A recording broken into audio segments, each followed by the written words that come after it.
Okay, I'm actually in Ohio just now, and I'm at Alistair Begg's church, and I'm with a man by the name of David Pullmer. And your job, David, is? I'm I'm the sound engineer for the church. Excellent. So I've just asked permission if I can have a look at the sound system, and he's given me permission. But I also have a question for you. What board would you recommend, let's say, for the average church in America that's maybe got a stage half the size of yours, much smaller, doesn't want to spend, $60,000, $80,000, and has got the standard sort of band, speaker, channels, requirement for some auxiliaries? In your opinion, what advice would you give? Well, I think the mid-range console that will have incredible sound quality, get you almost everything you get out of the $60,000 desk would be the Yamaha M7, which is a 48-channel desk, and it costs just under $20,000. It has great sound quality, and unless your patching requirements are extreme, it would satisfy most churches. It's probably my favorite desk, and it's a desk that engineers, if a guest artist were performing at your church, most engineers are familiar with the desk and would very easily be able to mix on it, as opposed to some other of the extreme digital desks that, if they've not actually been trained on them, they might have difficulty with them. And is that a digital desk or is it analog? It is a digital desk, so there is still a learning curve that's going to be required if you're stepping up from an analog desk such as we have here. But I thought it was pretty well laid out and intuitive when I started using the M7s. The PM5, which is Yamaha's pinnacle, is similar in operation. It does have some additional flexibility, but you pay an awful lot for that flexibility. Okay, excellent. And how old is the desk here? This desk here is, I don't know. It was a number of years old when I first showed up in the mid-90s, so it's pushing 20, that's for sure. And basically the setup you've got from an audio point of view, our sanctuary is about, I think we seat 1,100 people. This is 1,800 people, is that so? I think when we push the walls out, we can our maximum is 1,865. So from a physical size point of view, we're about maybe 2/3 of your size. And the setup that you've got sanctuary-wise is such that you have got speakers in the roof, you've got microphones hanging down, and then just give me a quick rundown of the system you've got here. Well, the speakers that are that are flown from the ceiling, the soffit, are it's actually an older turbo sound technology, the flashlight floodlight rig. It's served us well. We've never had a problem with it. They sound great. There's been some newer technologies, obviously, that have come out over the past 20 years.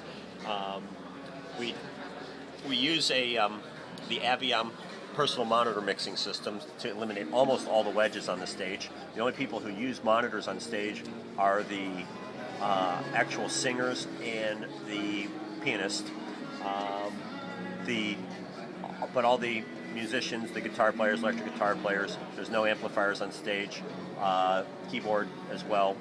They all use the in-ear monitor system, which has that's probably been the most dramatic improvement in the sound over the last several years. As we've made some upgrades when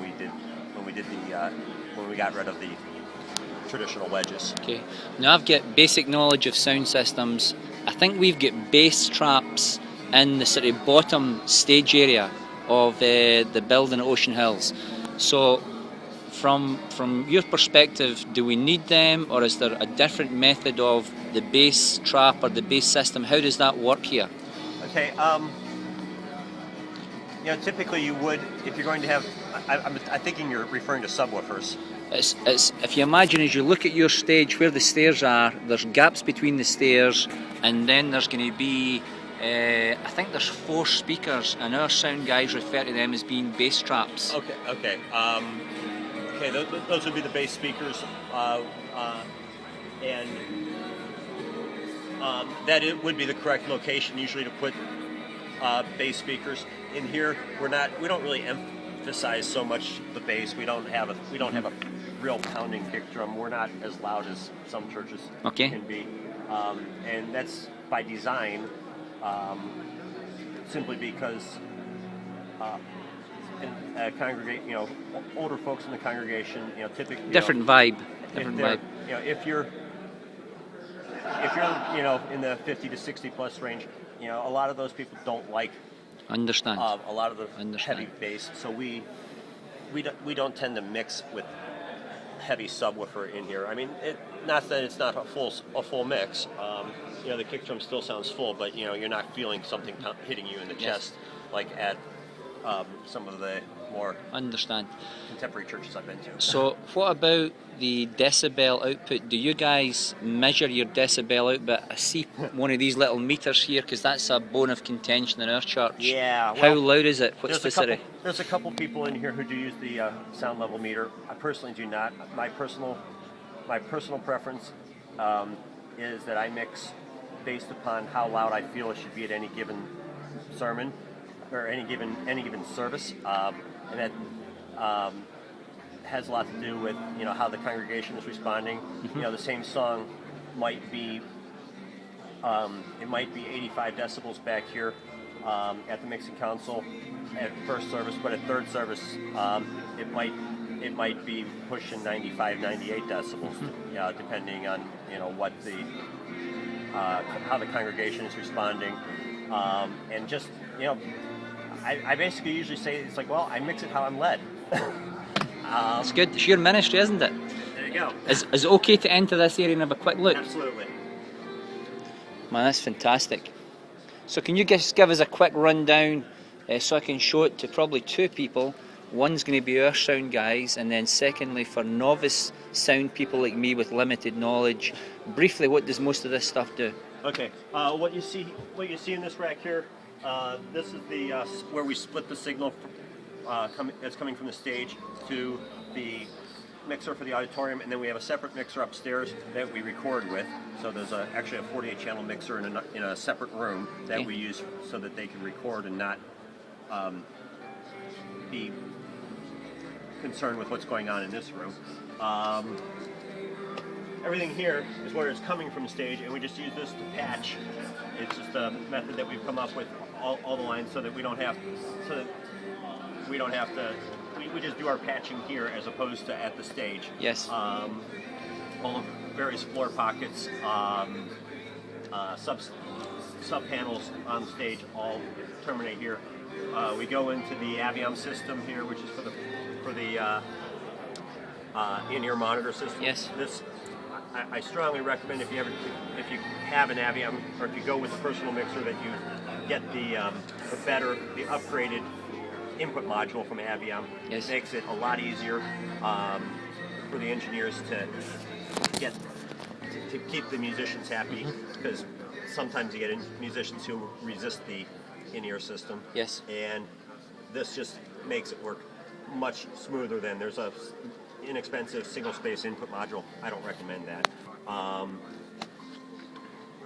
We take 5 mixes off the board that are we got one mix that's all the speakers, the drum kit, the praise team vocal microphones. When we have a string section, the whole string section comes through one channel, and these are all done off of aux from the mixing console. And then the rest of the channels that you see are individual instruments like the bass guitar, the piano, the keyboard. Got you. So that they can blend those instruments however they want. Each musician on stage gets to do that. Excellent. So is there a big snake runs from there?